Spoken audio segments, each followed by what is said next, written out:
Bonjour et bienvenue sur Matix. Ici nous allons utiliser le logiciel Macamdoc pour Android et voir son utilisation pour la version 8.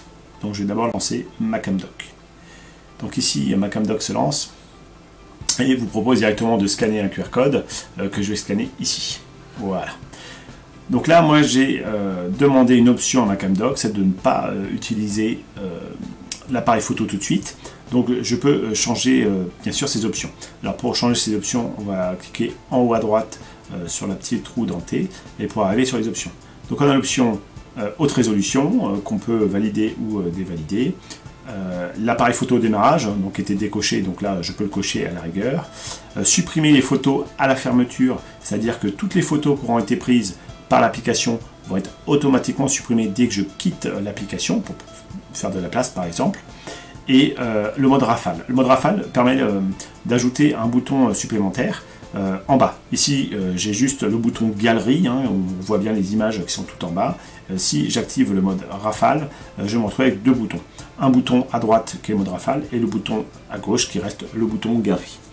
Alors, comme à notre habitude, hein, pour pouvoir prendre une photo, il suffit de cliquer sur pas de photo envoyée, clique sur l'image, donc je clique en plein milieu, voilà, sur la croix par exemple, et je vais pouvoir prendre une image ici. Donc je valide mon image qui est ici, il va me la proposer, et je clique sur OK.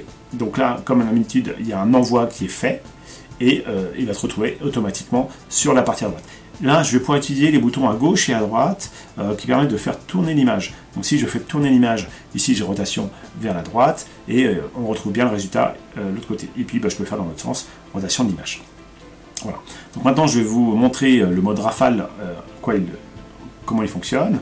Donc je clique sur le mode rafale et je vais me retrouver avec plein de photos. Donc je peux prendre une photo ici, je clique sur OK. Imaginons que je suis sur un autre exercice à faire pour un autre élève qui est intéressant, je prends photo. Vraiment là, le cas de figure, c'est vraiment je me balade dans la salle de classe et je prends en photo que des choses intéressantes. Et après, il suffit de revenir en arrière avec le bouton annulation. Et si je veux cette fois-ci utiliser des images que je viens de prendre, je vais dans Galerie et dans Galerie, je vais pouvoir utiliser automatiquement les photos qui ont été prises. Là, on retrouve des photos que j'ai pu prendre encore aujourd'hui qui n'ont pas été supprimées, et qui sont des photos voilà, totalement utilisables. Par exemple, ici, une production d'un élève que je peux réafficher, par exemple, et qui va être remis à jour. Voilà. Donc, cette idée du mode rafale, c'est de pouvoir prendre plein de photos petit à petit, sans que ça réenvoie sur le serveur et ça prend un peu de temps. Voilà, j'enchaîne plein de photos et ces photos-là sont automatiquement accessibles via la galerie, par exemple. Puis là, des travaux d'élèves où c'était justement une erreur qui était à l'envers d'ailleurs, cette image-là, une erreur sur les fonctions. Donc pour la remettre à l'endroit, il suffit de cliquer deux fois de suite et on se retrouve avec une photo qui là va être automatiquement à l'endroit.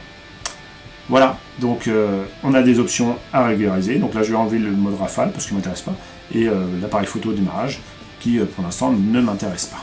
Je clique sur retour, et donc cette application, s'il y a une mise à jour, par exemple une V9 qui est disponible, vous proposera de l'installer directement là-dessus.